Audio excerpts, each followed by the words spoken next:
It's time to make some people really angry. Hi, I'm Kait, an autistic book reviewer, so I tell it like it is. No frills, no fuss, just what I thought. And today, 1 second for the mic, because we're real over here. And today I'm going to be talking about the last 5 books I DNF'd. So if you're ready, grab yourself a drink and let's get started. And if you're wondering what I'm drinking again, dudes, I'm autistic. It's always going to be Irish breakfast tea.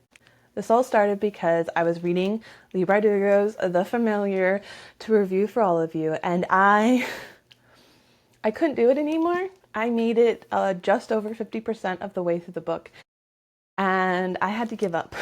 I was not enjoying a second of reading this book. I was having to force myself, and I get that, you know, sometimes we got to do it just to see the ending, but I've a new goal for 2025, which is that I don't want to read books that I just don't like anymore. I do try really hard not to DNF because I do think that all books are art, but sometimes it's just gotta happen, and The Familiar is one of them. Now, to give you an idea, for the last, I don't know, I feel like I've had Goodreads since its creation. I've only DNF'd 21 books, so I just want to give you context that when I hit a new 5 DNF books that I want to talk to you guys about, like that took a lot. Don't worry, friends, today there are not going to be any spoilers, so my metrics should be strong. You will not need to click away. Let's get started. So first up, the book I want to first talk about is The Familiar by Lee Bardugo. Now, I do think that there is a sect of people that really, really enjoyed the aspects of this book, but for me, they were not my interest. And I'm not going to say that they're bad, or I feel like saying I'm a bad person. That's not the case. The case is that I was not here for the characters, I was not entirely here for the setting, and the romance was not my cup of tea. Key factors here to give away. The setting is in, I want to say, medieval Spain. I don't know the time frame entirely. Do they say? I don't know. Spanish Golden Age. Don't know when those years are, but we are in the Spanish Golden Age here. We are also dealing with witchcraft in the form of I don't know. Magic seems to be in an existence in different forms for everyone. I don't know what the stakes are. I don't know what the cost is to do it. All I know is that the protagonist in this book sings words to create magic. Again, not an interest of me. 50% of the way through the book, I needed just a little bit more to hook me in to want to understand the magic more. Because at this point, we just have a scullery maid who is using this opportunity presented to her, because she's one of the few people that seem to be able to do magic, to rise above her station, to do better in life, because she is from a sect of people that is been, essentially she's from a sect of people because this is during the Spanish Inquisition, where they are being kidnapped, tortured, killed, all sorts of stuff. And so she's been hiding who she is. Her family has been hiding who they are. And so it's her chance to finally rise above all the hypocrisy and prejudice and racism that has been going against her. That's fine. That's not my problem. It's just a part of history that I just, at this point in time, I'm not interested in, and I think that is perfectly fine to say. The romance, on the other hand, also became a huge problem. The romance in here is extremely slow burn, and when I'm saying slow burn, I'm saying I'm 50% through this book, and I maybe slightly sort of got the first ember in the fire. I mean, we can all know, if you want to say this is a slow burn, I'm sorry, but we can all tell where the story is going. We all can tell that Lee Bardugo is going to put the protagonist and this other, we don't know, the familiar together. You tell from you tell from page 10. So don't come at me. I'm not spoiling anything. It's Bardugo. She writes romance. That's her thing, okay? And if you say it differently, I'm sorry. But did you read the Darkling here? Did you read the Grishaverse or whatever? Though I appreciate a good slow romance, I need a tiny bit more before 50% of the way through the book. You gotta feed me a couple embers here to keep me going. And lastly, Lucia was just okay. There was nothing about her that innately wanted me to root for her. She, in a way, felt gray, but in a not fun gray way. She had a lot of back and forth internal dialogue that was conflicting with itself. And to take half the book to set up to even get to something of a remote interest of, again, another frickin'... Why does it feel like every single book on this planet has something to do with either a competition, quest for an object? I'm over it. And so now we're into another form of competition. And again, like I said, it's just not my interest. Tie that all up with a bow of the writing style, and Leigh Bardugo can extremely be hit or miss for me. I'm definitely more of her adult fiction side of her writing. I am extremely, massively a fan of Ninth House and that series. I can't wait for her to finish. And I'm also a huge fan of Six of Crows. Those are the ways that I like and prefer to go with her. I'm not a Grisha-verse person. I haven't read King of Scars yet, and clearly The Familiar was a DNF for me, which is practically a 0 rating.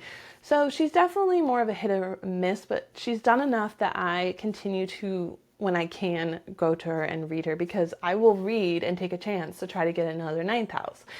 But I just feel that the things that I loved in Ninth House, the grittiness, the characters, the setting, the more information being fed to the reader to be able to understand the word and what's been going on, was not existing in The Familiar. And it just reached a point that I didn't care what happened, and I just wanted to put the book down. And so for you guys, if you liked Ninth House but maybe didn't like Grishaverse, or you kind of agree with my reviews, maybe don't put The Familiar on your to-be read. To give you an idea too, I felt so much of this book, except for more of the magic sense of it, I felt, which when I saw the cover was also a huge indication for me, I don't know why, but my little psychic da-da-da-da-das were going off, that this was going to be a Warm Hand of Ghost vibe for me.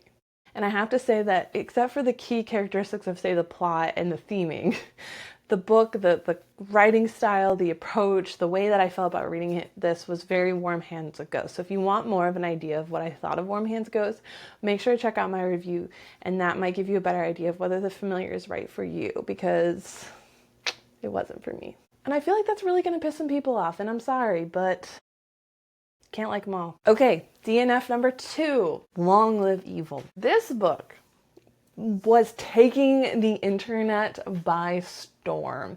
And I was really, really, really excited to get this book. I thought that this was going to be the perfect setting for me. To give you some backstory, it is essentially kind of a story within a story. Think Princess Bride.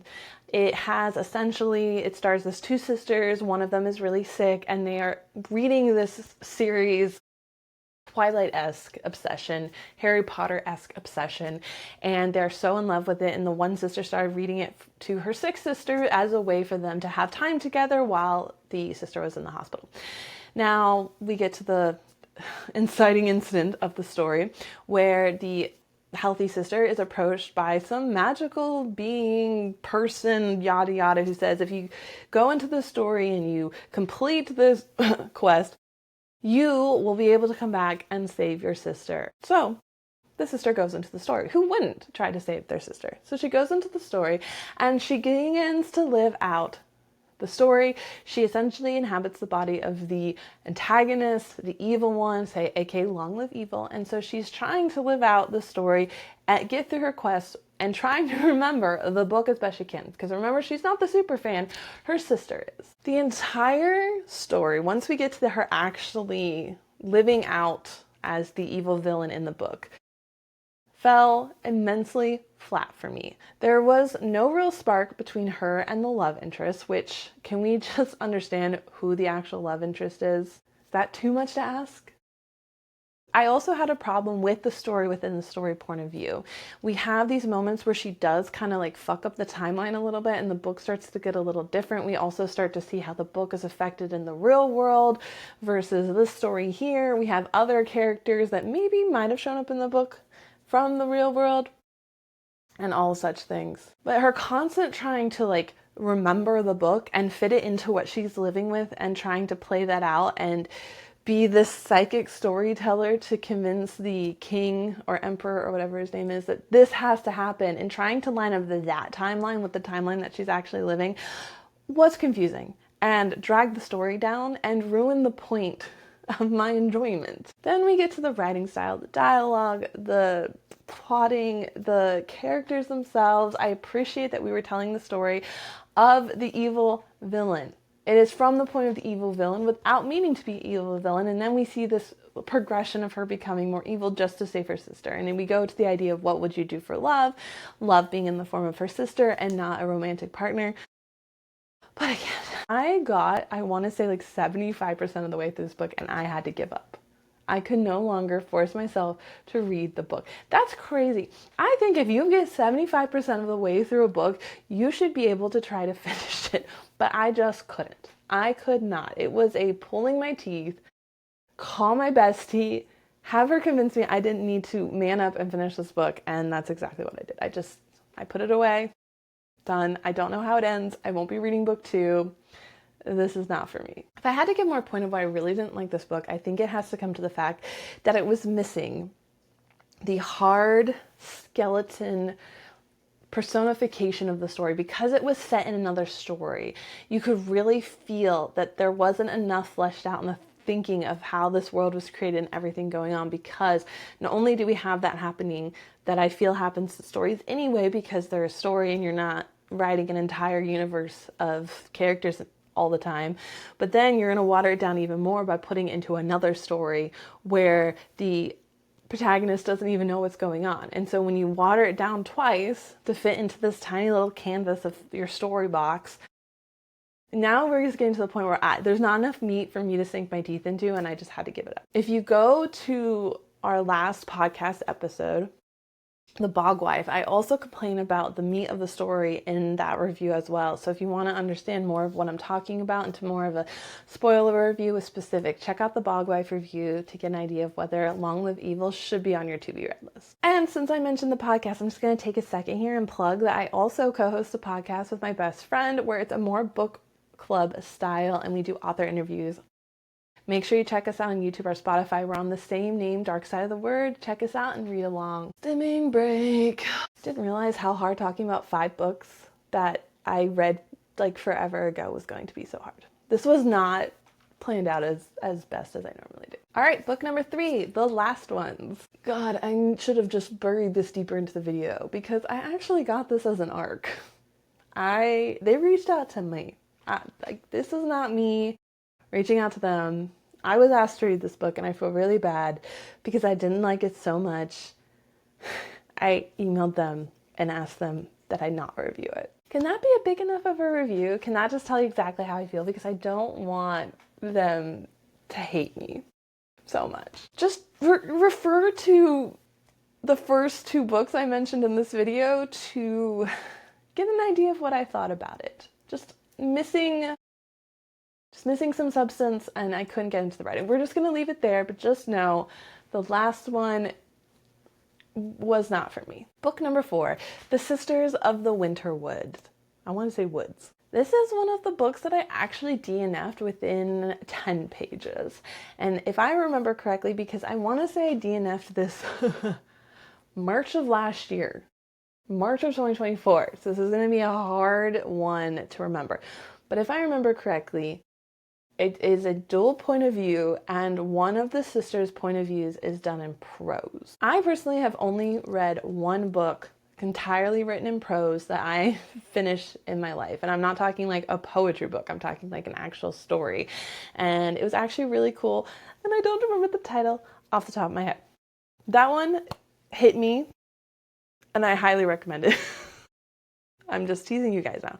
But when it came to the Sisters of the Winterwood, let me just put it here again so you guys have an idea. The going from typical narration to prose and back and forth was not enough to hold my interest even in 10 pages. So I have not a lot to tell you about outside of the prose, why I didn't like the book. I think that when it came to the previous book that I really liked with the prose, it was done in a contemporary style. There was a lot of understanding already about the world. It was set in our own time in Alaska, so I didn't need a lot of backstory to be able to set me into the setting, to explain the magic system, to explain what was going on.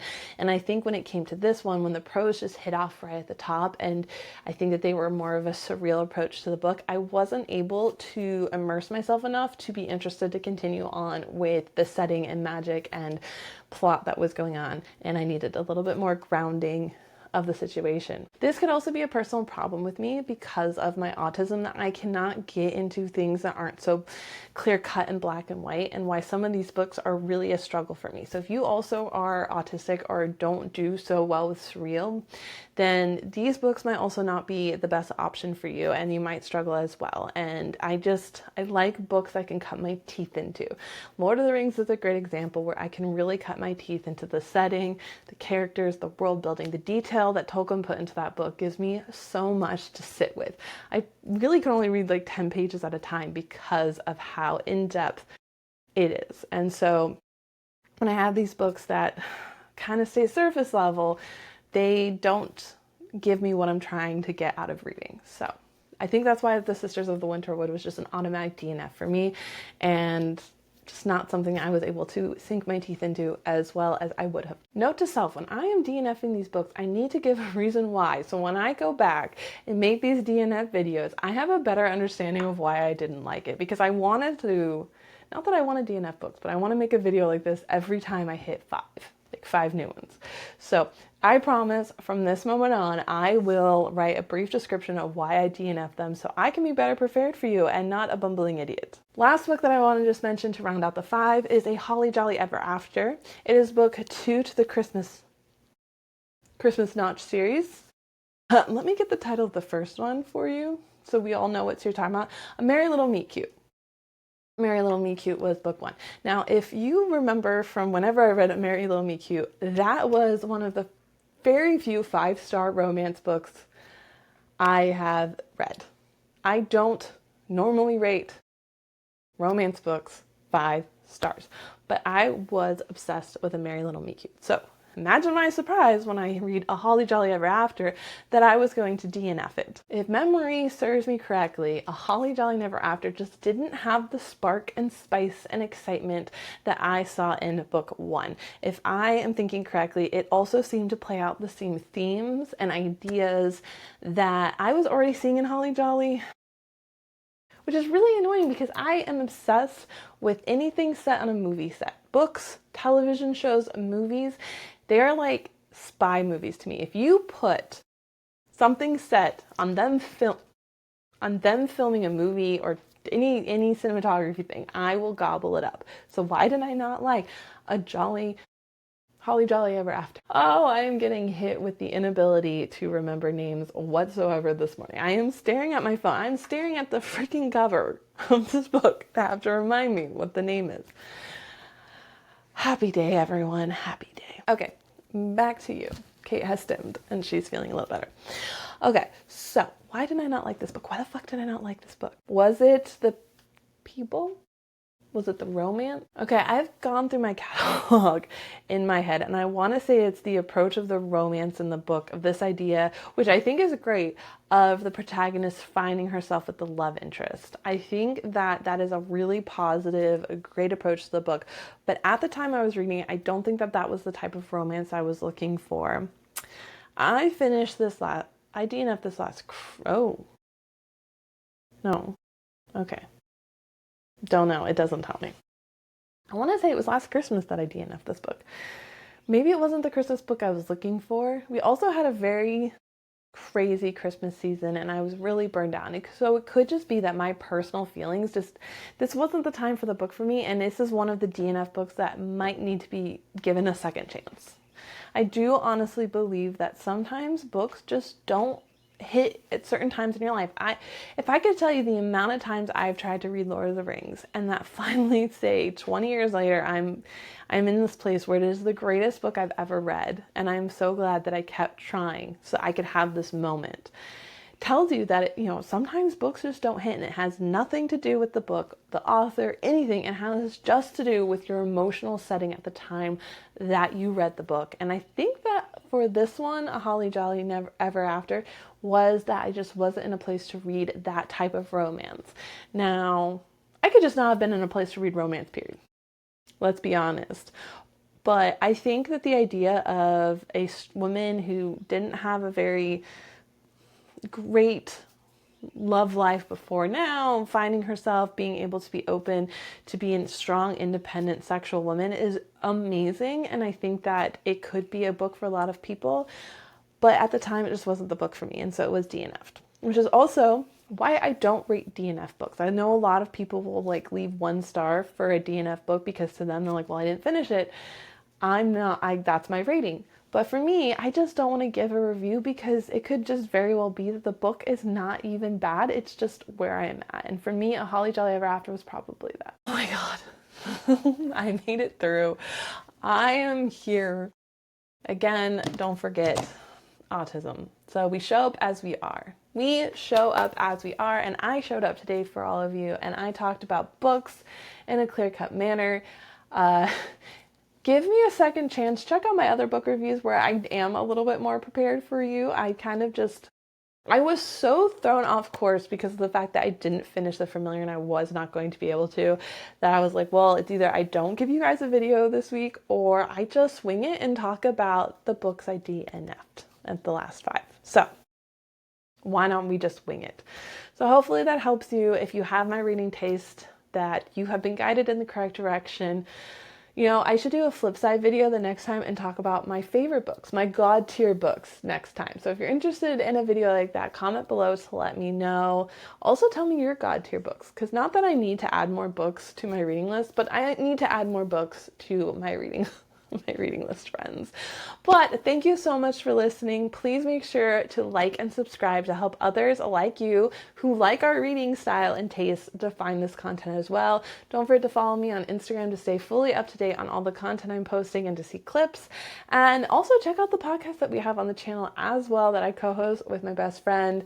We talk about all things dark books, a little bit of creative journey, as well as author interviews. We just had Cynthia Paleo on. That was an amazing interview. And we have another amazing author coming up that I don't want to spoil yet, but just keep an eye out for that. But thank you so much, friends, and happy reading.